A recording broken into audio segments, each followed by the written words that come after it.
Did you know you can eat this flower? This flower is part of this yucca plant, which is 100% edible by humans. And by the look of that, it's also edible by deer.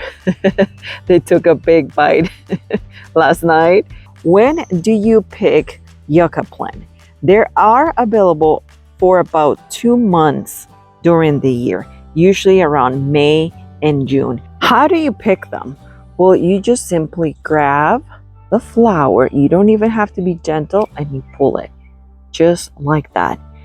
People usually eat the petals, but everything on this flower is edible. Some people compare eating the petals to asparagus. And I'm gonna put them in this bowl, and I'm gonna pick up all of the flowers that are ready. If you don't pick them, just like any other flower, they'll fall. Some of the animals will eat it, which is fine. But I wanna eat yucca flowers throughout the year because they do have, see that one just fell? I'm not gonna take that one because it fell. It's not as fresh as this one. I'm only going to pick the ones that look fresh, like this one. Look at the difference. This one between this one over here. This one's, oh, see, I barely touched it and it fell.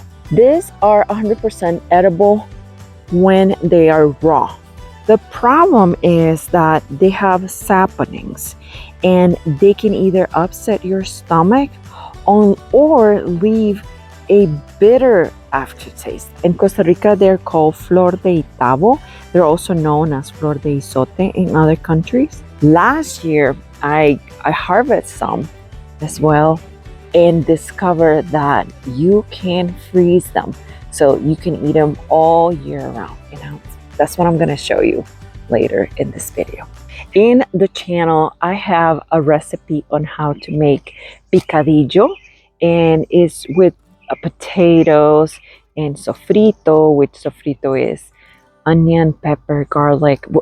It's a lot of flavor. But my aunt was telling me that she makes lasagna, and I'm like, I never made lasagna with yucca flowers before.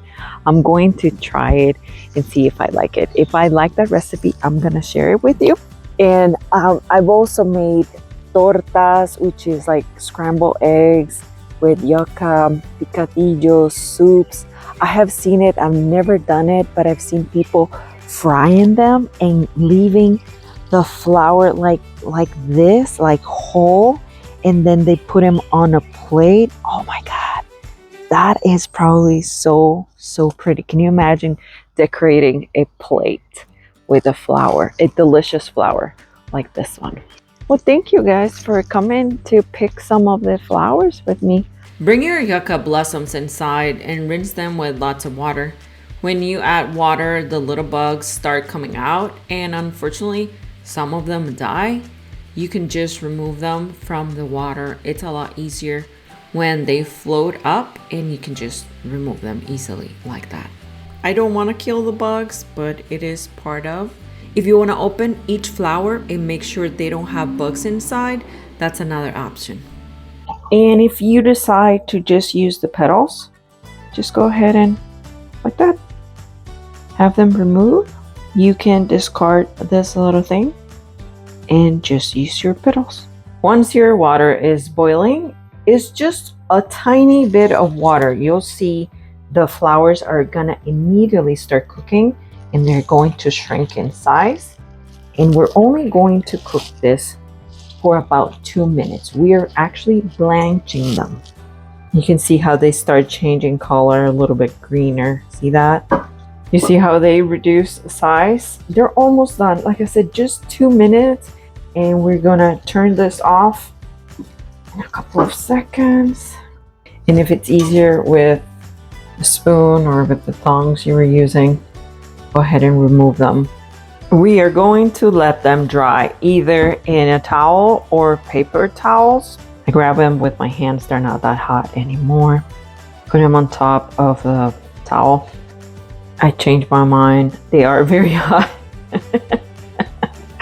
The ones on top probably because they were with the air.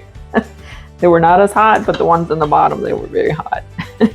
And put 2 other paper towels on top Make sure you dry them out. You can see there's not a lot of liquid left. Go ahead and stir them a little bit. And I know I got that feeling, there's no question anymore. And do the drying out again. Don't push them too hard. We don't want to destroy them. We just want to pat them dry. Right now they feel lukewarm. I'm going to let them cool off completely.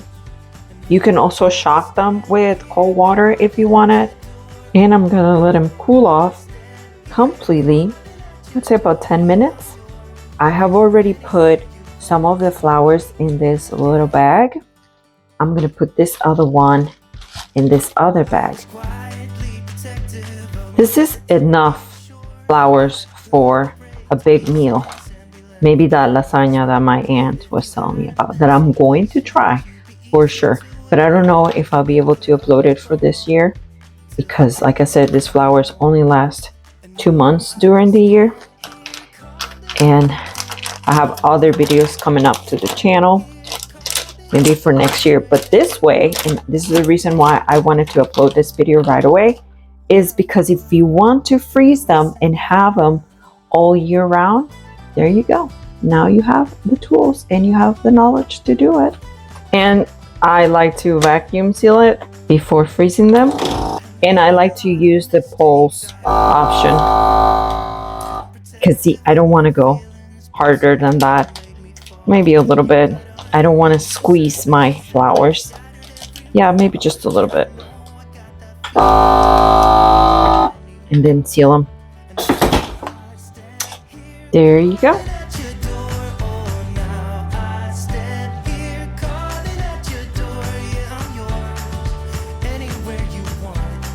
Here is an update. A couple of days after I recorded the first video, I came and picked this other flowers.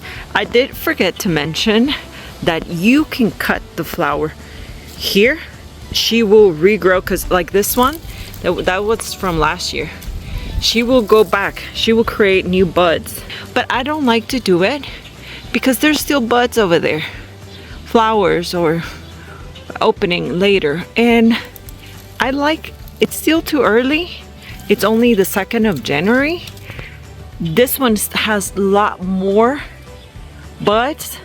And birds can also benefit from this. Birds and bugs, they can come and eat some of that. So that's why I don't cut it. I will cut it in probably a month once it's completely done. But you can also do that. Cut it here and take it inside the house and take all of your flowers. now I stand